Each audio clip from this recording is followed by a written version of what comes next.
My name is Zack, and welcome to my channel. Welcome to Zack Wing Music. This is the 7th episode of Jazz for the Rest of Us, my series in which I will be taking jazz concepts and applying them to non-jazzy styles of music. Today's episode is entitled Playing Across the Barline. So, as you might expect, we are going to play across the bar line. But first we have to figure out what the crap that means and what the crap I'm talking about when I say that. So typically when someone starts learning to solo, when someone starts learning to improvise, to play unscripted, what do? Well, they learn their scale. All right, here's your minor scale, wonderful. And they're like, all right, I can play those notes. So they start playing those notes, and they don't know when they're supposed to play them. They don't know what order they're supposed to play them in. They don't know which order was going to sound good, what rhythms are going to sound good. They're just doing stuff, right? They're like, I can play all of these notes, so I'm going to play them. There's not a lot of logic or reason behind what they're doing. But as they practice, as they get better and practice, they start to kind of get these notes under their fingers. They start to really be able to hear what they're going to play before they play it. And when that starts to happen, they start to be able to play things intentionally, to make their lines land on a certain place, or to make them start in a certain place, or to kind of make them go up and go down in a certain way. There kind of starts to be a little more intentionality behind it. But one thing that starts to happen when people take their music and start to kind of put some logic and reason and intentionality behind it, one thing that starts to happen is that a lot of their lines start and end on the same places every time. To give you an example, I have on my little handy-dandy recorder, I have recorded a C and an F. 8 bars of C and 8 bars of F. And that sounds something like this. 2, 3, 4, 1, 2, 3, 4, 1. There's F, 3, 4, 1, 2, 3, 4.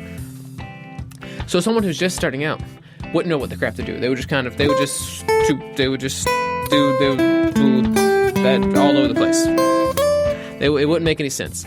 But then someone who kind of starts to understand what they're doing, they might do something like, I'm going to wait for this F to finish, and then I'll start 1, 2, 3, 4.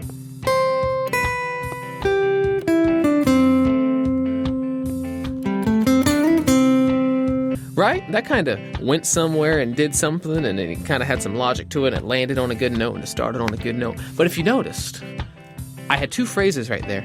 One ended on the first beat of F, and one ended on the first beat of C. I'll go do something else very similar right now. 2, 3, 4, 1, 2, ready, go.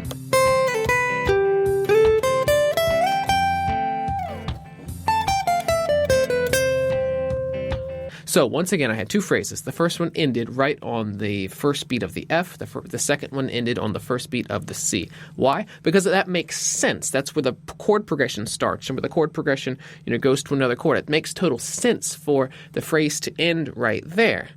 But we run the risk of having all of our lines kind of start and stop in the same place, and then that gets really boring. So when I was in college and I took a bunch of jazz lessons, we made a big deal about playing across the bar line, not letting the bar line meaning that which divides the measures, 1, 2, 3, 4, there's a bar line, 1, 2, 3, 4, there's a bar line, not letting the end of the measure tell you when your phrase is supposed to be over, or when your phrase is supposed to start.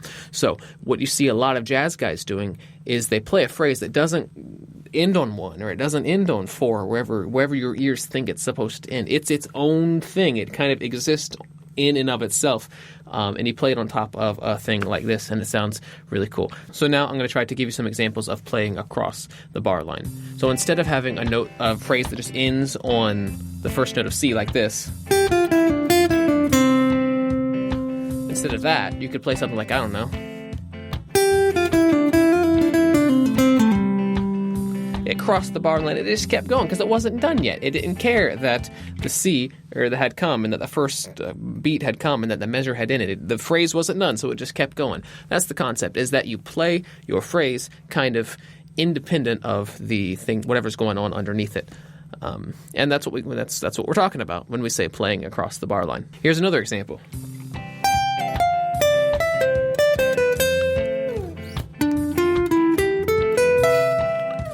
Both of those ended on the first note of F and the first note of C.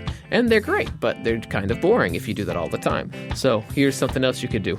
I'm just going to start soloing and try to not care about the bar lines passing and the ones and the chord changes and stuff. I'm just going to do my own thing. Here we go. 1, 2, 3.